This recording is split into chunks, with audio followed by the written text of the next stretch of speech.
Bonjour et bienvenue sur l'Éco-Bréso TV, un des maillons Cap-Éco pour la formation d'échographie.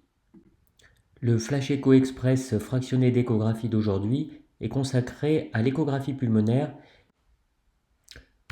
Nous allons évoquer le cas d'un homme de 72 ans adressé pour gène de l'hypochondre droit avec une CRP à 150, des blancs à 15 000, un examen clinique plutôt pauvre, patient fatigué. La question est évidemment celle de la cholécystite, et comme vous le voyez sur les images différentes coupes de la vésicule est anéchogène stricte, à parois fines, sans aucune image surajoutée. Nous poursuivons l'échographie du côté du Morrison. Nous avons visualisé le rein qui était normal. Nous voyons ici la coupe sur le foie droit, et vous voyez un liseré anéchogène au niveau du cul-de-sac pleural droit, qui nous fait évoquer un épanchement pleural. Comme tout bon échographiste, vous êtes gagné par une excitation. Vous évoquez l'embolie pulmonaire, la pneumopathie, une autre pathologie. Et vous demandez au patient de s'asseoir sur la table d'examen dos à vous. Vous prenez la sonde haute fréquence et vous réalisez l'échographie de l'interface aérique pulmonaire.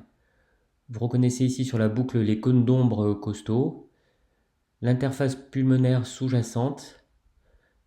Vous voyez ici la présence d'une image liquidienne, une irrégularité de l'interface aérique postérieure à l'image liquidienne, la boucle repart, l'image liquidienne, l'irrégularité. Ici, c'est pas très irrégulier, et l'interface normale.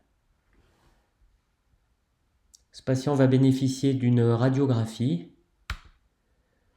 Comme vous voyez sur la radio, vous avez ici une image de condensation pulmonaire.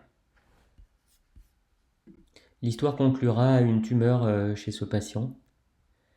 Alors il est important de retenir ici que le syndrome alvéolaire n'est pas systématiquement une pneumopathie.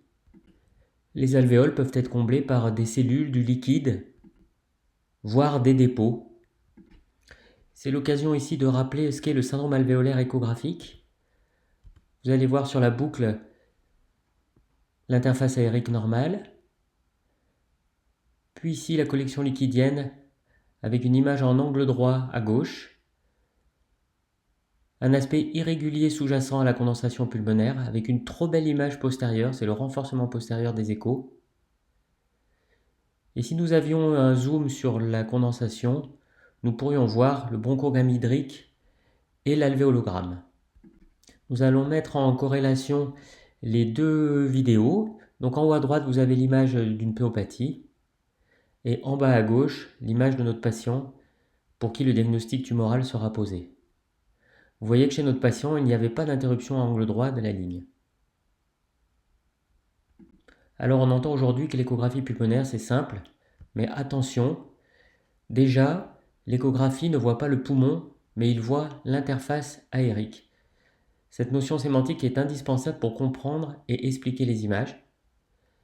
L'échographie ne voit pas une pneumopathie, mais un syndrome alvéolaire, et le syndrome alvéolaire n'est pas toujours une pneumopathie. Comme on le disait précédemment, il peut y avoir un comblement infectieux, inflammatoire, tumoral. Enfin, l'échographie des artefacts n'est pas un scoop. On pourra donner à titre d'exemple le professeur Bourgeois qui publiait déjà en 1989 des ouvrages sur les syndromes pulmonaires en échographie. Alors un peu de calme, restons humbles, c'est encore une fois un exemple de transmission de savoir par les anciens. Vous êtes à nouveau finisher de ce Flash Echo Express fractionné d'échographie. Je vous donne rendez-vous sur le site capeco.fr pour découvrir nos supports formations et notamment le Cap-Éco Mag et les différentes formations présentielles proposées. Le Cap-Éco Mag de janvier est consacré à la paroi abdominale et aux différentes hernies. Bonne méditation, bon écho et à bientôt.